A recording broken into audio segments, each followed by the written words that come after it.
伐採するのにいい魔法をやってみるか。燃えろ終焉の豪華。 Oke guys, welcome back to my channel Rakit Film. Gimana kabar kalian hari ini? Semoga sehat walafiat semua. Malam minggu hari ini masih di rumah atau udah di luar nih? Sebelum lanjut, Mimin mau minta maaf kalau suara Mimin tidak terdengar jelas. Tapi semoga gak ngurangin rasa kopi, susu, kerupuk goreng, dipang ranginang bakar, dan gak perlu banyak cincong lagi. Kita langsung masuk ke alur ceritanya.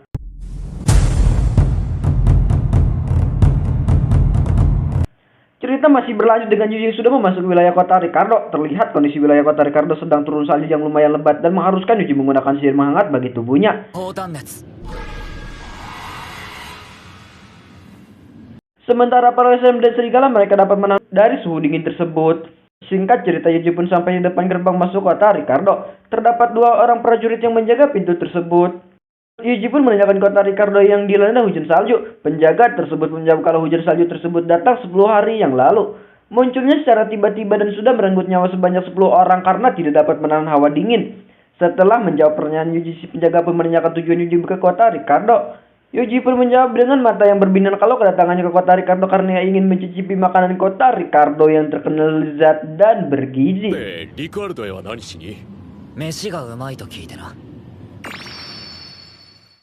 Singkat cerita, Yuji pun telah berada di dalam kota. Ia memperhatikan suasana kota yang tampak sepi tanpa orang yang lalu lalang sedikit pun. Bahkan kota tersebut seperti kota mati yang sudah lama ditinggalkan. Setelah berjalan-jalan, Yuji pun menemukan sebuah tempat makan. Yuji pun memasuki restoran tersebut. Di dalam ia disambut oleh salah satu pelayan yang sedang merapikan. Pelayan tersebut meminta maaf kepada Yuji kalau restorannya sedang tutup. Alhasil Yuji pun gagal mencicipi makanan sehat dan bergizi khas kota tersebut. Yuji yang mendengar perkataan si pelayan pun tidak berkecil hati dan lanjut bertanya mengenai kapannya tempat tersebut buka. Si pelayan pun menjawab kalau mereka tidak dapat membuka restoran tersebut dalam waktu yang dekat dikarenakan semua persediaan kayu bakar yang ada digunakan untuk menghangatkan tubuh mereka dari dinginnya cuaca. Yuji pun mengerti dengan penjelasan si pelayan. Sebelum beranjak pergi dari tempat tersebut, ia pun memperhatikan keadaan di sekitar terlebih dahulu. Yuji berpikiran kalau makanan di tempat tersebut pasti sangat lezat. Seketika ia pun bertekad untuk bisa mencicipi makanan yang ada di tempat tersebut. Yuji pun bertanya kepada si pelayan tersebut asalkan ada kayu bakar apakah bisa memasak. Si pelayan pun menjawab membenarkan perkataan Yuji. Pelayan tersebut melanjut menjelaskan kalau kayu bakar yang dipotong tidak dapat langsung digunakan buat memasak dikarenakan akan mengeluarkan banyak asap saat dibakar. Butuh 1 tahun untuk kayu kering dan bisa digunakan untuk bahan bakar. Setelah mendengarkan penjelasan si pelayan, Yuji pun beranjak pergi dari tempat tersebut. Setelah pergi dari tempat makan, terlihat Yuji yang sudah berada di hutan. Ia memutuskan akan mencari kayu bakar dengan cara menebang pohon di sekitar. Yuji sangat bertekad ingin mencicipi masakan restoran yang baru ia kunjungi. Sebelum memulai, Yuji terlebih dahulu menanyakan kepada para slime mengenai cara membuat kayu bakar. Karena memang ia tidak pernah menebak atau membuat kayu bakar. Dikarenakan para slime sama-sama tidak tahu caranya, ia pun tanpa basa-basi mengeluarkan kapak 212-nya. Dengan sekali tebasan pohon-pohon yang ada di hadapannya pun seketika tumbang.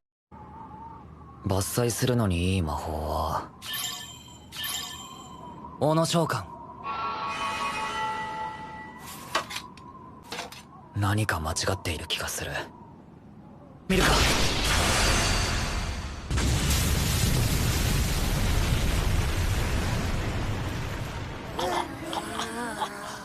小野のおかげか長級戦闘術のおかげか魔法もスキルも本当に優秀だな。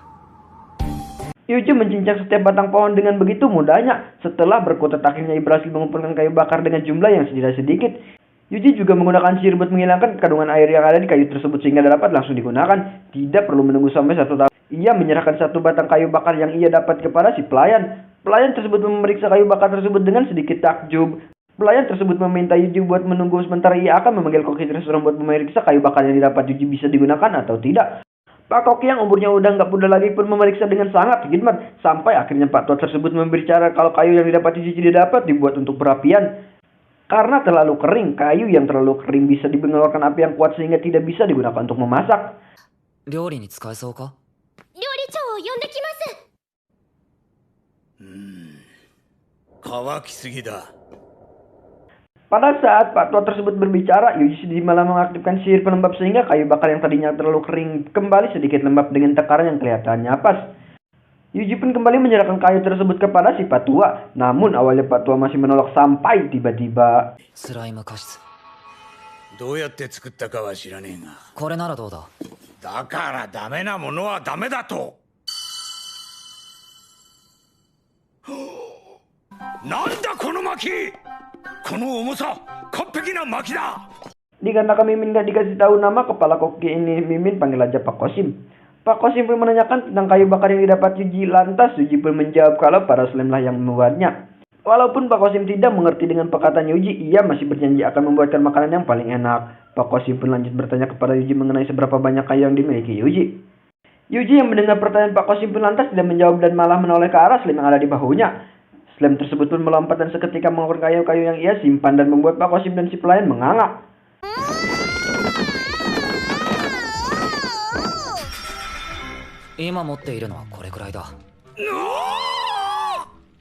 Yuji juga menambahkan sihir supaya kayu tersebut dapat langsung digunakan tanpa perlu menunggu sampai 1 tahun. Singkat waktu, Yuji pun telah selesai menyantap makanan dihadangkan oleh Pak Kosim. Setelah menghabiskan makanannya, Yuji pun memutuskan pergi ke serikat petualang. Ia bermaksud ingin mengambil misi mengumpulkan kayu bakar. Penjaga juga menyarankan Yuji buat pergi ke timur gerbang untuk menemui seseorang yang bernama Wodka supaya mendapatkan arahan bagaimana caranya mencari kayu bakar. Singkat cerita, Yuji pun telah berada di timur gerbang dan sedang mendapatkan ospek dari orang yang bernama Wodka. Ternyata Wodka sendiri menjabat sebagai instruktur khusus penebang kayu. Wodka juga menjelaskan kalau kayu bakar buat seluruh kota setidaknya membutuhkan 5 ton per harinya. Jumlah tersebut sangat melelahkan bagi mereka. Bahkan mereka sudah mendapatkan bala bantuan dari kota tetangga, namun kayu bakar yang diperlukan kota masih belum cukup. ありえない寒さだからな。みんな町にも協力してもらってるんだが、全然だ。 Pada saat yang bersamaan, Yuji pun bertanya mengenai kota Mesias. Wodka pun menjawab kalau kota tersebut sudah lama ditinggalkan sejak dulu dan seharusnya sudah tidak berpenghuni. Sontak Yuji pun bertanya-tanya mengenai orang-orang yang ia temui di desa tersebut. Awalnya Wodka sedikit meremehkan dengan kekuatan Yuji dalam merebang pohon karena memang Yuji memiliki badan yang kecil, tidak besar dan berotot seperti yang lain. Sampai tiba-tiba ia dikejutkan dengan Yuji yang berhasil memotong pohon dalam 1 kali gerakan. 見たところ力はなさそうだから無理しないで。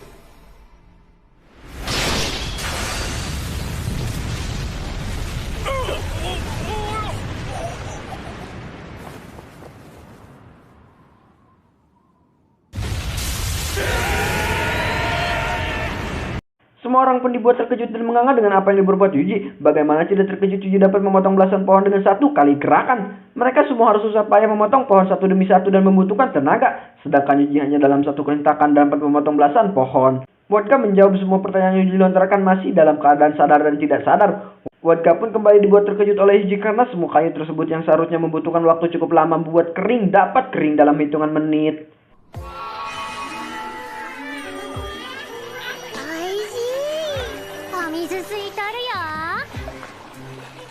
これは Di serikat petualang, mereka menyerahkan kayu-kayu yang mereka tebang di hutan. Dengan bantuan para slime, mereka dapat memindahkan kayu-kayu dengan sangatlah mudah. Tidak perlu repot-repot memindahkannya. Yuji, できたよ。バッチリ。これほどとは。まだあるんですか？ Yuji kembali menanyakan misi mencari kayu kepada si penjaga. Ia bertujuan mencari kayu bakar lagi dikarenakan kayu bakar yang mereka peroleh masih belum cukup untuk seluruh kota. Dengan pemahaman yang diperoleh Yuji dari sang instruktur kayu dalam menebang pohon, ia pun tanpa basa-basi lagi langsung menebaskan kapak 212-nya. Dengan 1 kali tebasan pelasan pohon pun terpotong. Tidak membutuhkan waktu lama, Yuji pun berhasil mengumpulkan kayu bakar untuk persediaan kota dalam 3 hari ke depan. Setelah melakukan pekerjaan yang melelahkan, ia pun kembali ke rumah makan yang menjadi langganannya. Ia disambut baik oleh keduanya. Yuji dijamu dengan makanan khas kota, Ricardo, semur sapi angus dan herbalisia. Sedangkan para slime dan serigala mereka mendapatkan daging sapi mentah dan herbalisia pada saat Yuji mencicipinya tiba-tiba. Dewa.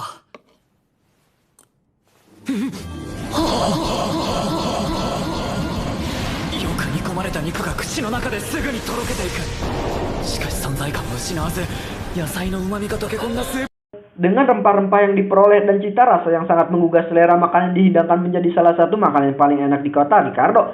Dengan cepat Yuji menghabisi makanan yang menjadi salah satu makanan terenak di kota tersebut. Pada saat ia ingin menambah, saat itu juga Shikoku menjelaskan kalau salah satu rempah-rempahnya tidak dapat diperoleh. リシア草の畑が魔物に荒らされてて、質のいいリシア草が食べられてしまうんです。 Karena ladang yang menumbuhkan risia telah diserang oleh sekumpulan monster dan membuat sebagian tanamannya rusak. Yuji yang mendengar penjelasan Pak Kosim pun langsung berdiri dan hendak akan membasmi monster-monster tersebut. Sebelum meninggalkan tempat tersebut, Yuji terlebih dahulu menanyakan nama dari monster yang memakan tanaman herbal tersebut. Di ladang mereka membagi menjadi dua kelompok. Salah satu kelompok bertugas menghabisi monster dan satunya menjaga ladang. Dengan semangat 45 mereka pun berpencar. Sementara Yuji memantau semua pergerakan kedua kelompok tersebut, ia berdiam di dalam sebuah rumah. Tidak berselang lama mereka pun menemukan salah satu pelaku yang menjadi hama ladang. Mirip babi ya, tapi kayak beda ya. Dengan bantuan sihir Yuji dan para slime, serigala juga ikut. Mereka berhasil membasmi semua monster yang menjadi hama tersebut. Jumlah monster yang berhasil mereka bunuh sebanyak 50-20 meninggal dengan luka-luka dan sisanya wafat di perjalanan. Yare yare. Kakyu.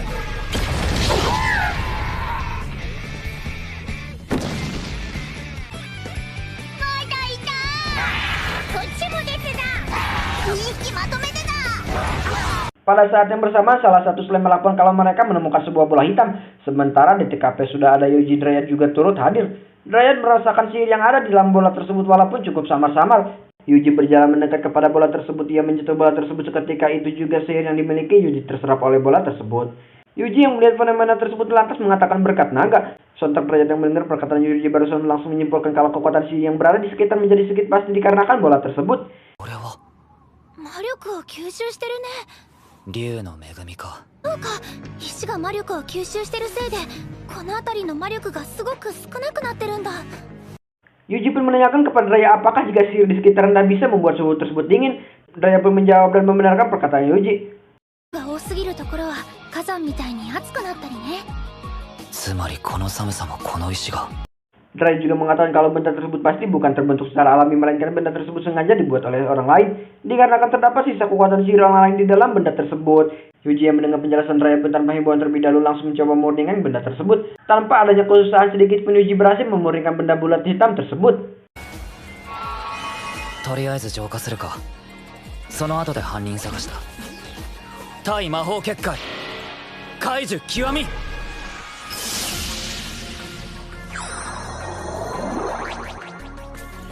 Setelah memurnikan benda tersebut, Yuji menginstruksikan para slime buat mencari batu yang sama dengan batu yang mereka temukan. Tidak membutuhkan waktu yang lama, Yuji berhasil memurnikan semua batu yang berada di hutan, semuanya berjumlah 108. Namun ia merasa ada yang aneh dan juga merasa ada sesuatu di tengah-tengah batu tersebut. Karena memang posisi batu-batu ini diletakkannya membentuk sebuah lingkaran dan pasti di tengah-tengah ada sebuah rahasia.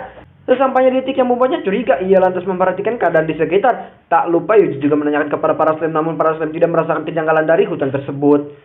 Sementara Yuji merasa kalau ukuran dan posisi pohon-pohon yang diatur oleh seorang sengaja ditaruh tak beraturan. Karena ia merasa adanya sesuatu, ia pun menginstruksikan para slime buat menjauh dari hutan tersebut. Yuji berniat menghancurkan hutan tersebut dan membongkar ada apa di baliknya. Namun sebelum mulai membasmi dan membongkarkan, ia terlebih dahulu meminta izin kepada Ayang. Karena memang Dryad sendiri bersatu seperti hutan. Dryad pun mulai berpikir sejenak sampai akhirnya membuka suara. Ia memperbolehkan Yuji membongkar tempat tersebut. Alasannya karena jika hutan tersebut dibasmi oleh Yuji dapat tumbuh seiring waktu walaupun sangat lama. Tetapi jika kalau hutan tersebut hancur dikarenakan kristal sihir belum tentu bisa kembali hijau. 大丈夫。森はなくなっても時間が経てばいつか元に戻るけど、呪いの魔石を使われるとたとえ時間が経っても元に戻るかどうかわからないから。 Yuji yang mendapatkan persetujuan dari Dryad pun tanpa basa-basi karena takut Ayang Beb berubah pikiran langsung mengeluarkan api neraka kehancuran. 燃えろ終焉の豪華。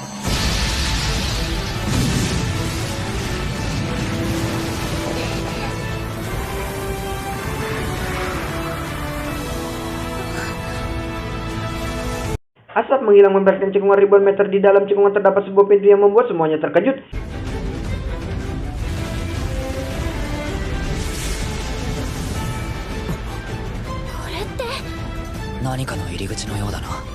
Yuji berniat memasuki pintu tersebut karena pasti di balik pintu ada suatu hal yang sangat. Dan seketika cerita harus berakhir. Sebelum pamit, Mimin mau minta maaf karena baru bisa up 1 minggu sekali, yaitu pada hari Sabtu. Kedepannya Mimin usahain supaya up 1 minggu 2-3 video. Jangan lupa subscribe. Mimin undur diri dulu karena kaki Mimin kesemutan. Mimin pamit, see you, bye bye.